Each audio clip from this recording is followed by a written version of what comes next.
निवेशक जो पहले की सरकार में, पुरानी सरकार में घबराते थे कि बिहार में कुछ नहीं हो पाएगा। बिहार की जो मिट्टी है वो उपजाऊ है, जल संसाधन की कोई कमी नहीं है। विश्व स्तर पर इसकी पहचान बनी है और यहाँ से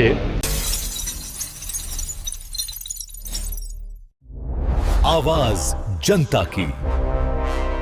क्लस्टर विकास कार्यक्रम आज 2 दिवसीय कार्यशाला प्रारंभ किया है।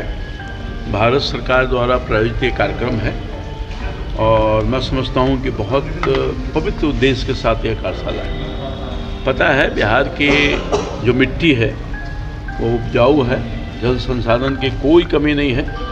हमारे किसान बहुत परिश्रमी हैं।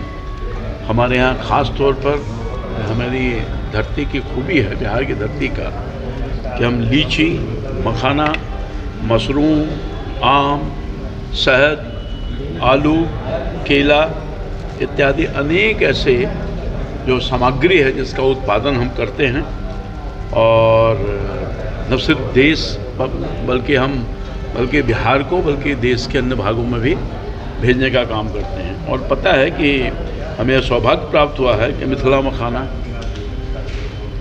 जर्दालू आम, शाही लीची की जीआई टैग भी मिल गया। मतलब विश्व स्तर पर इसकी पहचान बनी है और यहाँ से निर्यात भी प्रारंभ हो गया है। अभी चाइना गया था मखाना, उसके पहले दुबई गया था। तो धीरे धीरे किसानों के मेहनत का प्रतिफल आ रहा है और हमारा ये प्रयास है माननीय मुख्यमंत्री जी के मार्गदर्शन में कि बिहार के किसानों को जो क्षमता है उसका और भरपूर उपयोग करें, उत्पादन करने की क्षमता बढ़ाएं, उनकी आमदनी बढ़े और उनको मार्केट उपलब्ध हो सके। उत्पादन तो हो गया। माननीय मुख्यमंत्री ने 4 कृषि रोड मैप बनाया था।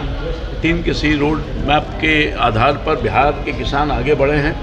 चौथा जो महत्वपूर्ण रोड मैप है जिसके आधार पर हमारा विभाग काम कर रहा है कि किसानों का उत्पादन तो हो गया, अब उसकी मार्केटिंग व्यवस्था करनी है। बाज़ार अगर मिलेगा तो मैं समझता हूँ को उचित मिल जाएगा किसानों को, उनका उत्साहवर्धन होगा।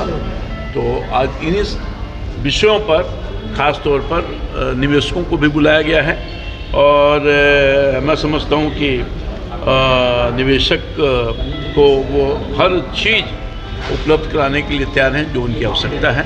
समय कोई विलम्ब नहीं होगा, समन्वय बना कर देंगे और निवेशक जो पहले की सरकार में, पुरानी सरकार में घबराते थे कि बिहार में कुछ नहीं हो पाएगा, उन सब चीज़ों से नीतीश कुमार की सरकार ने दूर किया है, विश्वास जताया है और हमारा विभाग अपनी भूमिका में है कि हम कैसे किसानों के उत्थान करें, कैसे उनका जो उत्पादन है वो और बढ़े, कैसे उत्पादन का उचित मूल्य मिले, उनकी आमदनी कैसे बढ़े, इन सब चीज़ों पर हम काम कर रहे हैं।